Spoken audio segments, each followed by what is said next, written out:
मेरा नाम प्रज्ञा है। हम बहुत गरीब लोग थे। गरीबी ने हमारा जीना दुश्वार कर दिया था। शादी से पहले भी मैंने गरीबी भरी जिंदगी गुजारी थी। शादी के बाद मुझे उम्मीद थी कि शायद जितनी परेशानियां मैंने शादी से पहले झेली हैं, भगवान शादी के बाद मेरी सारी परेशानियों को दूर कर देगा। लेकिन मुझे नहीं पता था कि मेरे साथ एक दिन कुछ ऐसा हो जाएगा, इसके बारे में सुनकर मेरे होश उड़ जाएंगे और मैं किसी को मुंह दिखाने के काबिल नहीं रहूंगी। मैं 20 साल की थी। मैं पढ़ी लिखी तो नहीं थी, पर घर गृहस्थी अच्छे से जानती थी, क्योंकि हम गरीब परिवार की लड़कियां ना तो ज्यादा चालाक होती हैं और ना ही बाहर की दुनिया हमने ज्यादा देखी हुई होती है। मेरे माता पिता ने बड़े मुश्किल और परेशान हालत में मेरी शादी एक ऐसे लड़के के साथ कर दी जिनको जिम्मेदारी उठाना बिल्कुल भी नहीं आता था। मेरे पति की नौकरी नहीं थी, या ये कहो कि कभी उसने मेहनत मजदूरी करने के बारे में सोचा ही नहीं था। मुझे तो लगता था कि मेरे माता पिता ने अपना बोझ हल्का करने के लिए मुझे इस आदमी के हवाले कर दिया था। अभी मेरी कोई शादी की उम्र भी नहीं थी, लेकिन मैं खूबसूरत नहीं थी। मेरे रिश्ते भी नहीं आते थे। मैंने अपने माता पिता के घर बहुत मुश्किल वक्त गुजारा था। मेरे पिता बहुत गरीब आदमी थे। मेरे पिता की तबीयत खराब रहती थी और उनका कहना था कि मेरी ख्वाहिश है कि मैं अपने बच्चों की शादी अपनी आंखों के सामने देख सकूं, उसके बाद मैं तसल्ली से मर सकूंगा। बस इसी वजह से मेरे पिता ने मेरा रिश्ता एक लापरवाह लड़के के साथ कर दिया। लोगों को लगता था कि जब इसका घर बस जाएगा तो खुद ही जिम्मेदारी समझने लगेगा। जिस लड़की के साथ मेरी शादी हुई थी उसका नाम अमन था। अमन देखने में बहुत अच्छा था। वो हमेशा अपने दोस्तों के साथ आवारागर्दी करता रहता था। जवान लड़का था। शादी की बात सुनकर खुश हो गया और खुशी खुशी शादी कर ली, लेकिन ये नहीं सोचा कि इतनी महंगाई के दौर में शादी करना और बीवी बच्चों को पालना लोहे के चने चबाने के बराबर है। फिलहाल जब मैं शादी होकर अपनी ससुराल गई तो मैंने अपने ससुराल वालों का दिल जीत लिया। शुरू शुरू के दिनों में मेरा पति हमेशा मेरे साथ रहता था, मुझसे बहुत प्यार करता था और हमेशा मेरी तारीफ करता रहता था। मेरी ससुराल में मेरे सास ससुर भी मौजूद थे। मेरे पति की 2 जवान बहनें भी थीं। एक दिन अचानक मेरे ससुर की तबीयत खराब हो गई और वो इस दुनिया को छोड़कर चले गए। अब बहनों की जिम्मेदारी मेरे पति पर आ गई थी। मेरी सास की भी तबीयत खराब रहने लगी थी। मेरी दोनों नंदी तो पढ़ी लिखी थी, ट्यूशन पढ़ाती थी। उनकी मेहनत करने से घर में कुछ पैसे आ जाते थे। उनके भाई को तो किसी बात की कोई फिक्र ही नहीं थी। अमन को ये भी नहीं पता था कि पिता के मरने के बाद घर की सारी जिम्मेदारी अब उसके कंधों पर आ गई है और फिर बहनों की भी तो शादी करनी है। मेरी सास हमेशा अपनी बेटियों की शादी के लिए परेशान रहती और कहती कि मेरा बेटा इतना लापरवाह है, मुझे नहीं लगता कि मेरी बेटियों की शादी कभी हो सकेगी। लेकिन मैंने अपनी सास का हमेशा साथ दिया। मेरी माँ ने शादी पर मुझे दहेज तो नहीं दिया था, लेकिन सोने की एक अंगूठी और सोने के कुंडल दिए थे। मेरी बड़ी नंद का रिश्ता लग गया था। जैसे तैसे उसकी शादी का इंतजाम हो गया था। मैंने अपनी एक सोने की अंगूठी अपनी बड़ी नंद को दे दी और अपने पति की जिम्मेदारी को पूरा कर दिया, जबकि अपनी बहनों की शादी करना मेरे पति का फर्ज बनता था। लेकिन मेरे पति को तो कोई फिक्र ही नहीं थी। इसी तरह से मैंने अपनी छोटी नंद की शादी की और उस पर जो कर्ज हुआ वो मैंने अपने कुंडल बेचकर पूरा कर दिया था। मेरी सास हमेशा अपने बेटे को बुरा कहती और मेरी तारीफ करती थी। जब मेरे ससुर जिंदा थे तो उन्होंने अपने बेटे की शादी की जिम्मेदारी ली थी। मेरे ससुर ने अपने बेटे की शादी इसलिए की थी कि कहीं उनका बेटा गलत संगतों में आकर बिगड़ न जाए। मेरा पति घर में कोई पैसा नहीं लाता था। सारा दिन घर से बाहर निकलता और अपने दोस्तों के साथ आवारागर्दी करने के बाद घर पर लौट आता था और देखते ही देखते शादीशुदा जिंदगी के 2 साल इसी तरह से गुजर गए थे।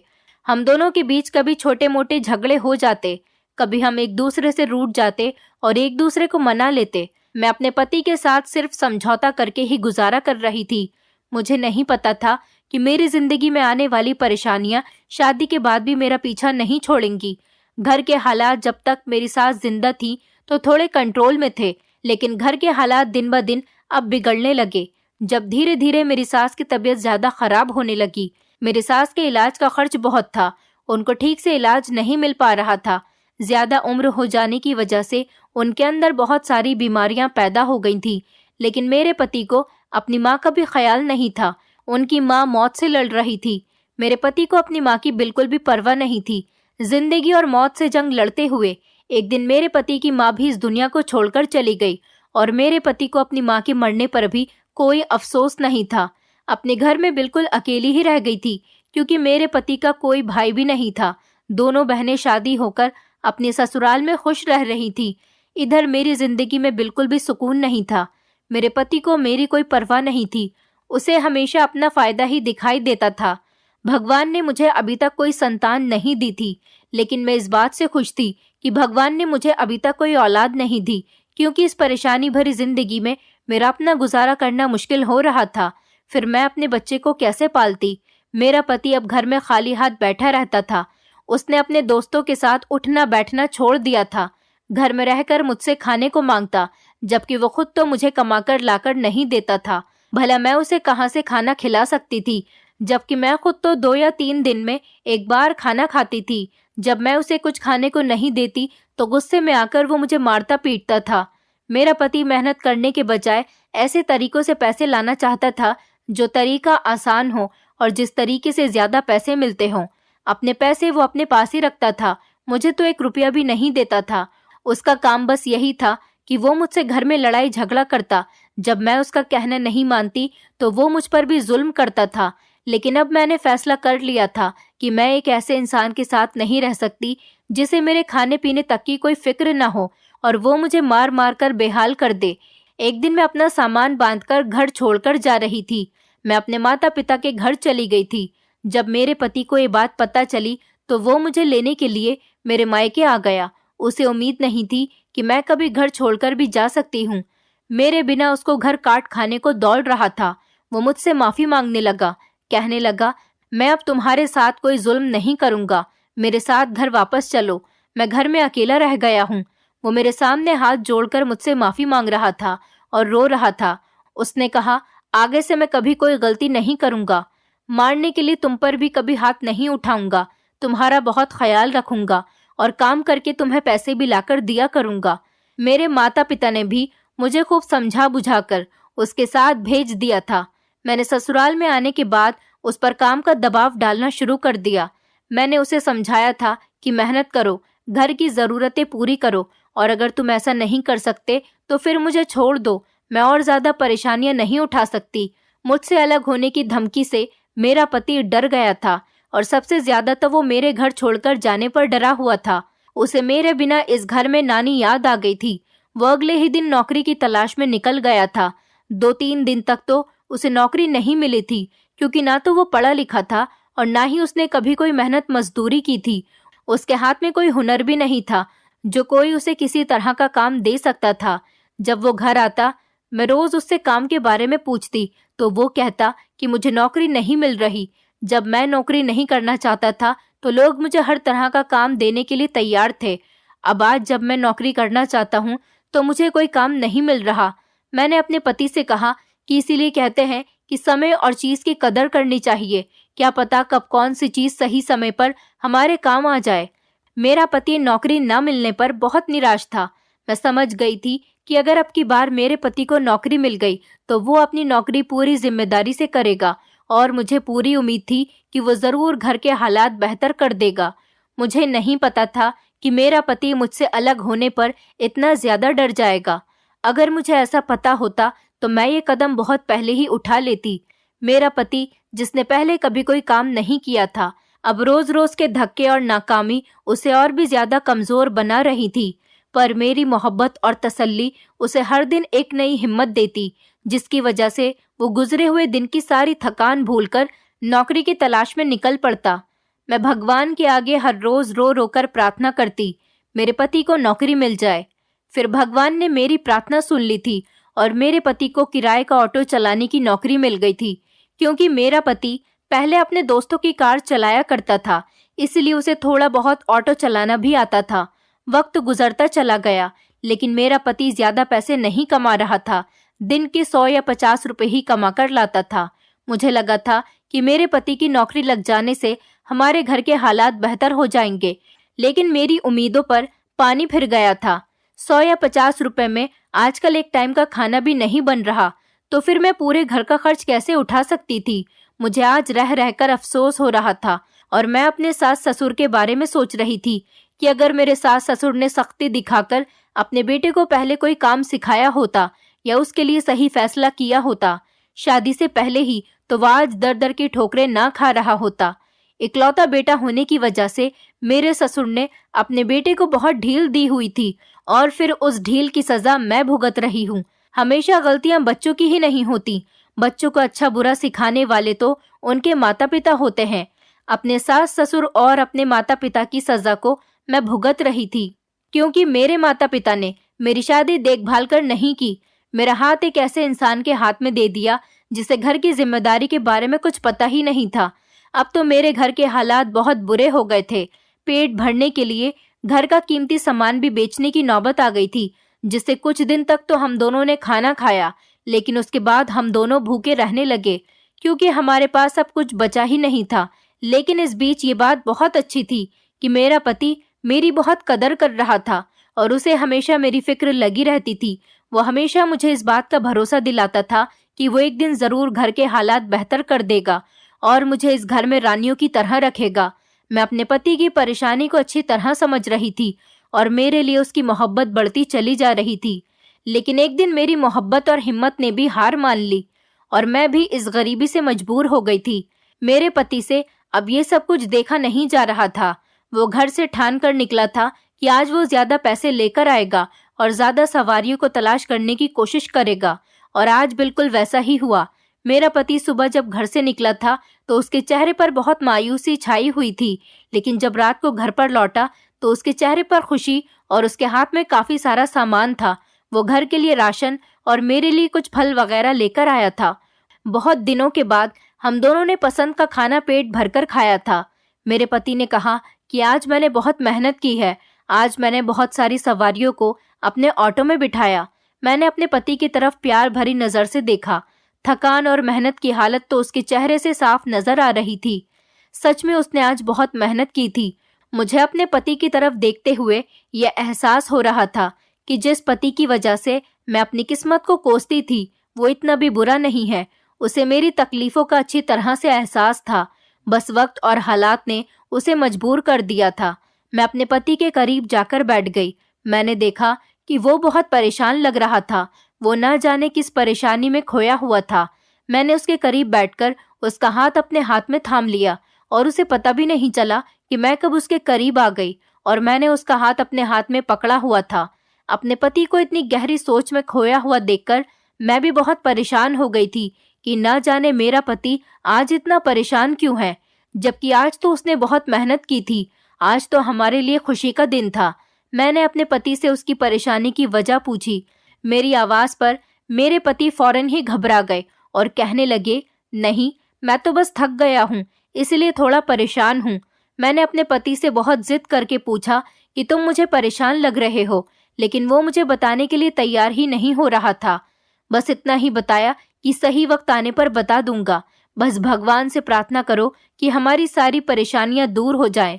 मैंने अपने पति के कंधे पर सर रख लिया और उनका हाथ अपने हाथों में मजबूती से पकड़ लिया। हम दोनों बहुत देर तक प्यार भरी बातें करते रहे। वो दिन मेरी जिंदगी का सबसे हसीन दिन था। आज तो मेरे पति ने मुझसे कहा था कि तुम मुझे बहुत थकी हुई लग रही हो, मैं तुम्हारे लिए चाय बनाकर लाता हूँ। मैंने अपने पति को मना भी किया कि मुझसे ज्यादा तो आप थके हुए हो, मैं चाय लेकर आती हूँ। मेरे पति ने कहा कि मैंने तुमसे कहा था ना कि जब मैं अच्छे पैसे कमाकर लाऊंगा तो तुम्हें इस घर में रानियों की तरह रखूंगा। अब तुम आराम करो, मैं तुम्हारे लिए चाय बनाकर लाता हूँ। उसके बाद हम दोनों आराम से बैठकर चाय पियेंगे। उसके बाद वो चाय बनाकर ले आए। चाय पीने के बाद हम दोनों बातें करते रहे। बातें करते करते न जाने मुझे कब नींद आ गई, मुझे कुछ पता ही नहीं चला। मेरे पति ने मुझे गोद में ले जाकर कमरे में लेटा दिया। उसके बाद उन्होंने अपना नया काम शुरू किया, क्योंकि मेरे पति को अपना काम करने का मौका मिल गया था। अगले दिन जब मैं सोकर उठी तो मेरा पति सवेरे सवेरे ही काम पर निकल गया था। मेरी अपने पति से कोई बात नहीं हुई थी। मुझे तसल्ली हो गई थी कि आज भी मेरा पति पैसे लेकर आएगा। मैं बहुत खुश थी। मैंने पूरे घर की सफाई अच्छी तरह से कर ली थी। मैं खुद भी अच्छी तरह से तैयार हो गई थी, क्योंकि मेरे पति को अच्छा लगता था जब मैं अच्छे से रेडी हुआ करती थी। मैं अपने पति का इंतजार करने लगी। मेरे पति जब घर आए तो मुझे देखकर बहुत खुश हो रहे थे, कहने लगे, आज तो तुम बहुत खूबसूरत लग रही हो। रोज जब मैं काम से आया करूं तो मेरा इंतजार इसी तरह से तैयार होकर किया करो। मुझे आज बहुत खुशी हुई तुम्हें देखकर। मेरे पति आज भी ढेर सारे पैसे लेकर आए थे। मेरे पति ने आज मेरी खूबसूरती की बहुत तारीफ की थी। वैसे तो मैं ज्यादा खूबसूरत नहीं थी, लेकिन जब मेरा पति मेरी खूबसूरती की तारीफ किया करता था तो मुझे ऐसा लगता था जैसे मैं दुनिया की सबसे हसीन लड़की हूँ। उसके बाद हम दोनों ने खाना खाया। मेरे पति ने कहा कि तुम आराम करो, मैं चाय बनाकर लाता हूँ। मेरे पति को चाय बहुत पसंद थी, लेकिन पहले वो घर से बाहर ही चाय पीते थे। पर अब जब से घर के हालात बेहतर होने लगे थे तो मेरे पति अपने हाथ से मुझे चाय बनाकर पिलाते थे। आज भी मेरे पति ने अपने हाथ से चाय बनाई और चाय पीने के बाद मुझे पता ही नहीं चला कि मैं किस टाइम सो गई। हम लोग बाहर आंगन में ही बैठ जाया करते थे और मैं बातें करते करते वहीं पर ही सो जाती थी। सुबह जब मेरी आंख खुलती तो मैं अपने कमरे में बेड पर मौजूद होती थी। मेरे पति ही मुझे गोद में उठाकर बेड पर लिटा दिया करते थे। इसी तरह मैं रोज अच्छे से तैयार होकर अपने पति का इंतजार किया करती थी और खाना खाने के बाद रोज मेरा पति फिक्र से मेरे लिए और अपने लिए चाय बनाकर लाता था। जिंदगी बहुत हसीन लगने लगी थी। मेरा पति मेरा दीवाना हो गया था, मुझे बहुत प्यार करता था और उसका ऑटो चलाने वाला काम भी अच्छी तरह से चल रहा था। वो बहुत मेहनत से पैसे कमा रहा था। हमारे घर के हालात धीरे धीरे बेहतर होते चले जा रहे थे, लेकिन मेरा पति जब काम से घर वापस आता तो उसके चेहरे पर मुझे एक अजीब सी परेशानी दिखाई देती थी। मैं उससे जब भी उसकी परेशानी के बारे में पूछती तो वो मुझे टाल दिया करता था। अब मेरा पति रोज ऑटो चलाने के बाद रात को घर पर ही ले आता था और घर के बाहर ही ऑटो खड़ी कर दिया करता था। लेकिन मेरा पति ऑटो को लॉक नहीं करता था, उसकी चाबी ऑटो में ही लगी रहने देता था। न जाने वो ऐसा क्यों करता था। मुझे पता होता था कि मेरा पति ऑटो की चाबी ऑटो से नहीं निकालता। मैं फिर भी अपने पति के काम में दखल अंदाजी नहीं करना चाहती थी, इसीलिए मैंने कभी इस बारे में उससे कोई बात नहीं की। एक दिन मेरा पति हमेशा की तरह ऑटो लेकर घर पर आया था। वो ऑटो में बैठा हुआ किसी से फोन पर बात कर रहा था। तभी अचानक मैं गली में चली गई। मैं अपने पति को बिना बताए उनको एक सरप्राइज देना चाहती थी, लेकिन मैंने देखा कि मेरे पति किसी से फोन पर बात कर रहे थे, इसलिए मैं कॉल कटने का इंतजार करने लगी। पर मेरा पति किसी से बात कर रहा था कि आज मुझे आने में कुछ देर लग जाएगी। अभी अभी तो मैं घर पर आया हूँ, पहले खाना खाऊंगा, उसके बाद चाय बनाऊंगा, उसके बाद ही मेरा आना होगा। वैसे तो मैं रोज जल्दी चला जाता हूँ, लेकिन आज मुझे कुछ देर हो गई। मेरी कुछ समझ में नहीं आ रहा था, बस मेरी इतनी ही बात समझ आई थी। लेकिन जैसे ही मेरे पति की नजर मेरे ऊपर गई, अचानक मुझे देखते ही वो घबरा गया। मेरे पति के चेहरे का रंग पूरी तरह से उड़ चुका था। आज मेरा पति मुझे देखते ही खुश होने के बजाय मुझ पर बहुत गुस्सा करने लगा। कहने लगा, आइंदा कभी मेरा इंतजार करने दरवाजे पर मत आना। मैं घर में आता तो हूँ, तुम्हें दरवाजे पर आने की क्या जरूरत है। ये कहकर मेरा पति बाहर से बाहर ही चला गया था। आज मुझे न जाने क्यों मेरा पति बहुत गुस्से में लग रहा था, लेकिन मैं सोच रही थी कि मैंने इतनी भी बड़ी कोई गलती नहीं कर दी थी। ऑटो की आवाज सुनकर ही तो मैं दरवाजे तक आई थी। मुझे क्या पता था कि मेरे पति का आज मूड ऑफ है, लेकिन मैंने सोचा कि जब वो घर पर आएंगे तो मैं उनको मना लूंगी। लेकिन आज मेरा पति जिससे फोन पर बात कर रहा था, उसकी बातें सुनकर तो मेरा दिमाग शक में पड़ता चला जा रहा था। मेरा पति कहीं जाने की बातें कर रहा था, जबकि मेरा पति तो खाना खाने के बाद घर से बाहर जाता ही नहीं था। हम लोग सो जाते थे। मेरी कुछ भी समझ में नहीं आ रहा था और न ही मेरे पति की परेशानी की वजह आज तक मेरी समझ नहीं आई थी। मैं बहुत परेशान थी कि आखिर मेरा पति अपनी परेशानी मुझसे छुपाता क्यों है। मुझे कुछ गड़बड़ लग रही थी और फिक्र भी हो रही थी कि न जाने मेरा पति घर से बाहर निकलने के बाद ऐसा क्या कर रहा है, जबकि अब घर में किसी भी तरह की कोई परेशानी नहीं थी और मेरा पति घर में जरूरत की हर चीज टाइम पर ला दिया करता था। पर जब भी मैं अपने पति को परेशान देखती और उनसे उनकी परेशानी के बारे में पूछती तो वो मुझे बहुत डांट दिया करते थे। कहते कि तुम मुझे परेशान मत किया करो, मेरी परेशानी की सबसे बड़ी वजह तो तुम खुद हो, तुम सिर्फ अपने काम से काम रखो। इन दिनों मैं देख रही थी कि मेरे पति का बिहेवियर कुछ चिड़चिड़ा सा रहने लगा था। वो दिन ब दिन परेशान रहने लगे थे और जब वो मुझसे इस तरह से गुस्से में बात करते तो मेरा दिल दुखने लगा था। ऊपर से काफी दिनों से मेरी तबीयत भी कुछ ठीक नहीं लग रही थी। मैं सारा सारा दिन सोई रहती थी। मुझे कमजोरी महसूस होती थी, चक्कर आते थे और उल्टियां भी आ रही थी। रात को मुझे बहुत जल्दी नींद आ जाती थी। मैं अपने पति के साथ ज्यादा टाइम भी नहीं बिता पाती थी। फिर भी मैं अपने पति के साथ टाइम स्पेंड करना चाहती थी। अब मेरी तबीयत ज्यादा ही खराब रहने लगी थी। मैं घर का कोई काम करने लायक नहीं रही थी। मैं सुबह उठती तो मुझे अपने शरीर के अंदर से अजीब सी घिनसी महसूस होती थी। कभी मुझे लगता कि मेरा वहम है, तो कभी खुद को गंदा गंदा सा महसूस करती थी। जब तक मैं नहा नहीं लेती थी, मुझे सुकून नहीं मिलता था। सुबह उठते ही मैं सबसे पहले नहाने जाती थी। जब तक नहाती नहीं थी, मुझे अपनी तबीयत ठीक नहीं लगती थी। मेरा सर बहुत चकरा रहा था और मुझे उल्टियां आ रही थी। एक दिन मैंने अपने पति से कहा, मेरी तबीयत कुछ ठीक नहीं लग रही। काफी दिनों से मेरी तबीयत खराब है। आपका मूड मेरी तरफ से ठीक नहीं रहता, इसलिए मेरी आपसे इस बारे में कहने की हिम्मत नहीं होती। तुम मुझे डॉक्टर के पास लेकर चलो। इस बात पर मेरे पति ने कहा कि कहीं भी जाने की जरूरत नहीं, मैं तुम्हें मेडिकल से दवाई लाकर दे देता हूँ। बताओ तुम्हें क्या क्या परेशानी हो रही है। रात को जब घर आऊंगा तो दवाई लेता आऊंगा। मैंने अपने पति से तो कुछ नहीं कहा, पर उनके जाने के बाद मैं खुद ही डॉक्टर के पास चली गई। मैं जब डॉक्टर के पास गई तो डॉक्टर ने मेरा चेकअप किया। चेकअप करने के बाद डॉक्टर ने बताया कि आप नशे का सेवन करती हैं। आपके लिए नशा करना बहुत हानिकारक है। इन दिनों आपको नशा नहीं करना चाहिए। मैं डॉक्टर की बात सुनकर बहुत हैरान रह गई थी। मैंने कहा, डॉक्टर, मैं कोई नशा नहीं करती, और आपका क्या मतलब कि मुझे इन दिनों नशा नहीं करना चाहिए? डॉक्टर ने बताया, क्योंकि आप प्रेग्नेंट हैं। ये बात सुनकर तो मुझे कोई खुशी नहीं हुई थी। मुझे बहुत हैरानी हो रही थी कि ये सब कुछ क्या हो रहा है, क्योंकि 6 महीने से हम दोनों पति पत्नी के बीच फिजिकल रिलेशनशिप नहीं हुई थी, क्योंकि उससे पहले हम दोनों का झगड़ा चलता रहता था। और जब से मेरा पति काम से लगा था, तब से हम दोनों एक दूसरे से बातचीत करने लगे थे। मैं जल्दी ही सो जाया करती थी, और दूसरी सोचने वाली बात ये थी कि मैंने तो कभी नशा भी नहीं किया था, तो फिर डॉक्टर ये सब कुछ क्यों कह रहे थे कि मैं नशा करती हूँ? डॉक्टर ने बताया था कि नशा करने की वजह से आपकी सेहत पर बुरा असर पड़ रहा है।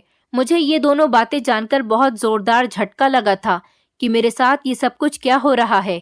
मेरी कुछ भी समझ में नहीं आ रहा था कि आखिर नशे की दवाई मुझे कौन दे रहा है, और फिर ये बच्चा किसका है? ये सारी बातें मुझे बहुत परेशान कर रही थी। मैंने सोचा कि जरूर मेरी जिंदगी में कुछ न कुछ मेरे साथ गलत हो रहा है। अगर मुझे कोई नशा दे रहा है तो फिर वो मेरा पति ही हो सकता है, और हो सकता है कि ये बच्चा भी मेरे पति का ही हो। मैं भगवान से प्रार्थना कर रही थी कि मेरे साथ कुछ गलत न हो, ये बच्चा मेरे पति का ही हो, वरना मैं इस दुनिया को क्या मुंह दिखाऊंगी। वैसे मेरा पूरा शक अपने पति पर जा रहा था कि जरूर मेरा पति ही मुझे नशा करने की कोई चीज दे रहा है। मैं तो किसी से मिलती भी नहीं थी, और काफी दिनों से मैंने घर से बाहर कदम भी नहीं रखा था। घर में भी हम दोनों पति पत्नी ही रहा करते थे।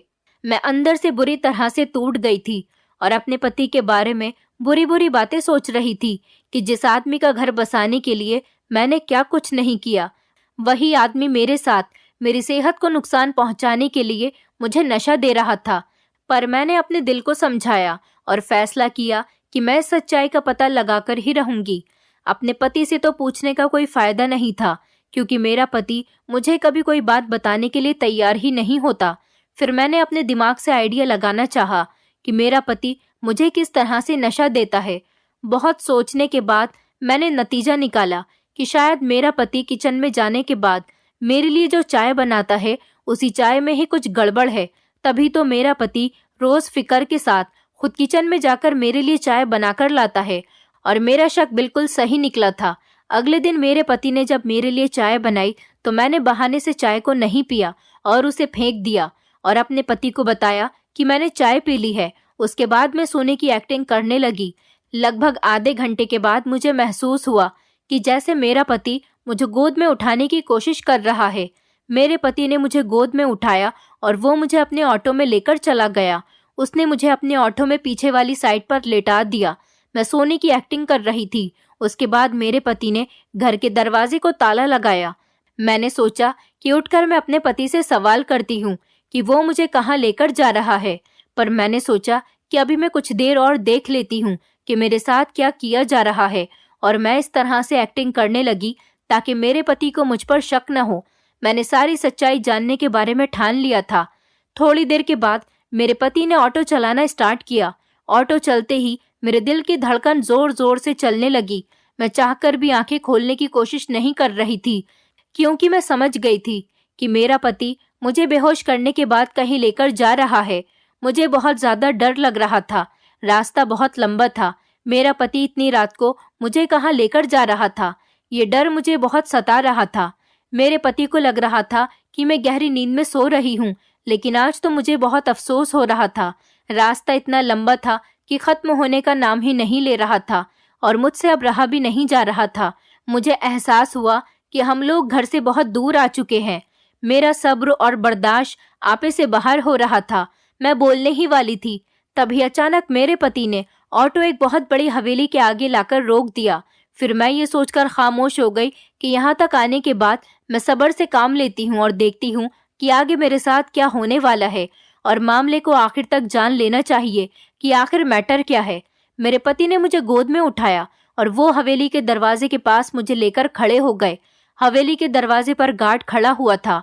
मेरे पति ने गार्ड से कहा, दरवाजा खोल दो और अंदर जाकर कहो कि मैं अपनी पत्नी को लेकर आ गया हूँ। दरवाजा खोलने के बाद गार्ड अंदर चला गया था। मेरे पति मुझे लेकर बाहर ही खड़े हुए थे।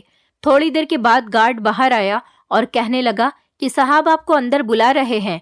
मेरा पति जैसे ही मुझे गोद में लेकर अंदर गया तो घर के अंदर कोई भारी सी आवाज वाला आदमी मौजूद था, जिसने मेरे पति को अंदर आने के लिए कहा और कहा कि अपनी पत्नी को सोफे पर लेटा दो। मेरे पति ने मुझे सोफे पर लिटा दिया। मैं अभी तक सब कुछ सुन ही रही थी।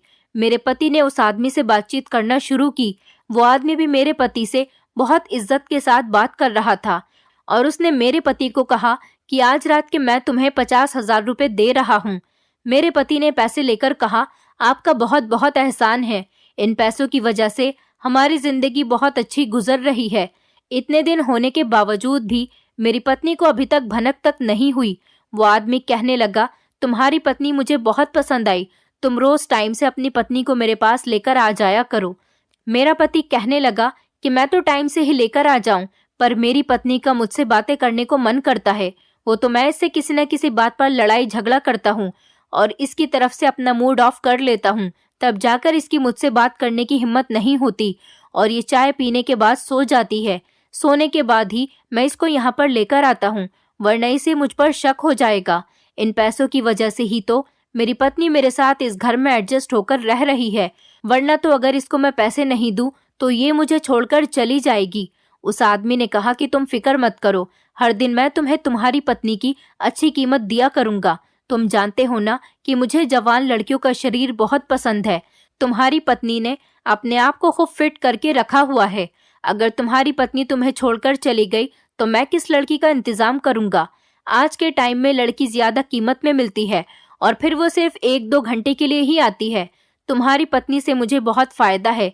तुम अपनी पत्नी को मेरे भरोसे सारी रात के लिए छोड़कर चले जाते हो और सुबह होते ही उसे वापस ले जाते हो। इस तरह से तुम्हारी पत्नी को भी शक नहीं होता, तुम्हें भी पैसे मिल जाते हैं और मेरा भी काम हो जाता है। ये कहते हुए वो आदमी मेरे पति से कहने लगा कि अब तुम जाओ और अपनी पत्नी को मेरे कमरे में लेटा दो और सुबह टाइम से अपनी पत्नी को लेने के लिए आ जाना। मेरे पति ने जी जी कहते हुए उस आदमी को तसल्ली दिलाई कि वो सुबह के टाइम से आ जाएगा। ये सब सुनकर तो मेरे होश उड़ गए थे। मेरे पति ने मुझे गोद में उठाया और वो मुझे कमरे के अंदर लेकर जाने लगा। वहां जाने के बाद उन्होंने मुझे बेड पर लिटा दिया। मैं चुपके चुपके कमरे में देख रही थी। कमरा बहुत खूबसूरत बना हुआ था। मेरे पति कमरे से जा चुका था। थोड़ी देर के बाद वो आदमी कमरे के अंदर आया और उसने आते ही कमरे का दरवाजा बंद किया और उसके बाद लाइट भी ऑफ कर दी।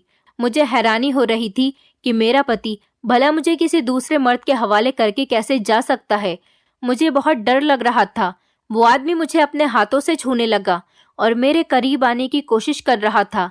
जैसे ही वो मेरे करीब आया, मैंने जोर से चीख मार दी। घबराकर उस आदमी ने जैसे ही लाइट ऑन की, उस आदमी को देखकर मेरे होश उड़ गए थे। ये आदमी उम्र में लगभग 55 साल का बूढ़ा आदमी था। उस आदमी ने नाइट सूट पहना हुआ था। मैं जोर जोर से चिल्ला रही थी। उसने मुझसे कहा, खामोश हो जाओ, कोई सुन लेगा। मैंने रोते हुए उससे कहा कि तुम कौन हो और मेरे साथ क्या करना चाह रहे हो। वो आदमी मेरे साथ जबरदस्ती करने लगा, मेरे करीब आने की कोशिश करने लगा।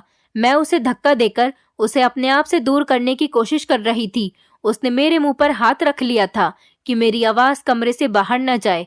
मैंने कहा कि मुझे जाने दो। वो आदमी कहने लगा, ऐसे कैसे जाने दूं? तुम्हारी महंगी कीमत तुम्हारे पति को दे चुका हूँ। तुम्हारा पति मुझसे पैसे लेकर जा चुका है और आज तुम्हें होश कैसे आ गया कि आज तुम्हारे पति ने तुम्हें चाय नहीं पिलाई? मेरी कुछ भी समझ में नहीं आ रहा था। मैं क्या करूं? ये इंसान मेरे साथ जबरदस्ती कर रहा था। मैं आज किसी तरह से अपनी जान छुड़ाना चाह रही थी, पर ये आदमी मुझे जाने ही नहीं दे रहा था। मैंने तभी टेबल पर रखा हुआ फ्लावर पॉट उठा लिया और उस बूढ़े आदमी के सर पर दे मारा। वो दर्द से चिल्लाने लगा। मैं जल्दी से दरवाजा खोलकर भागती हुई सीधा घर से बाहर आ गई थी। मैं बड़ी मुश्किल से अपनी जान बचाकर आई थी। मुझे कुछ भी समझ में नहीं आ रहा था मैं क्या करूं। अपने घर भी नहीं जा सकती थी क्योंकि ये सब कुछ मेरे पति का ही किया धरा था। मैंने फैसला कर लिया था कि मैं ये सब कुछ जाकर पुलिस को बता दूंगी। अब पुलिस ही मेरे पति और उस आदमी को अरेस्ट करेगी। मैं फौरन भागते हुए पुलिस स्टेशन चली गई। मैंने पुलिस को सब कुछ बता दिया। पुलिस वाले मुझे लेकर मेरे घर चले गए। पुलिस ने मुझे तसल्ली दी कि आपके साथ इंसाफ किया जाएगा। अगर आपके पति ने ये सब कुछ किया है तो आपके पति को कड़ी से कड़ी सजा दी जाएगी। पुलिस ने मेरे घर जाकर दरवाजे पर दस्तक दी। मेरा पति घबराता हुआ दरवाजा खोलने के लिए आया। जैसे ही उसने दरवाजे पर मुझे और पुलिस को देखा तो उसके होश उड़ गए। पुलिस ने मेरे पति को अरेस्ट कर लिया और जब उसकी पिटाई लगाई तो उसने सब कुछ उगल दिया और उस बूढ़े आदमी को भी अरेस्ट कर लिया गया था। मुझे लगा था कि मेरा पति सुधर गया है, मगर ऐसा कुछ भी नहीं था। मेरी सब कुछ समझ आ गया था। मेरा पति बहुत दिनों से मेरे साथ ये घिनौना खेल खेल रहा था। पुलिस को जब मेरी प्रेगनेंसी वाली बात पता चली तो मेरा डीएनए टेस्ट करवाया गया था। ये बच्चा मेरे पति का नहीं बल्कि उसे बूढ़े आदमी का था जो रोज रात को मेरी इज्जत के साथ खिलवाड़ किया करता था। मुझे अपनी किस्मत पर बहुत रोना आ रहा था। पुलिस ने उन दोनों को अरेस्ट कर लिया था। मेरा पति मुझसे माफी मांग रहा था, लेकिन मैंने फैसला कर लिया था कि मैं ऐसे घटिया इंसान को कभी माफ नहीं करूंगी जिसने अपनी पत्नी को दूसरे मर्द के हवाले बेच दिया था। मैंने अपने पति से कहा, काश मैंने तुमसे शादी ही नहीं की होती। मैंने इस आदमी पर भरोसा करना शुरू कर दिया था और यही मेरी सबसे बड़ी गलती थी।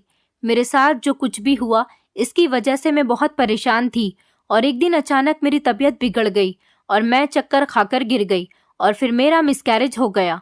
मैं अपने माता पिता के घर भी नहीं गई क्योंकि उन्होंने बिना सोचे समझे मुझे एक ऐसे इंसान के हवाले कर दिया था जिसको अपने फायदे के आगे अपनी पत्नी की इज्जत भी दिखाई नहीं दी थी।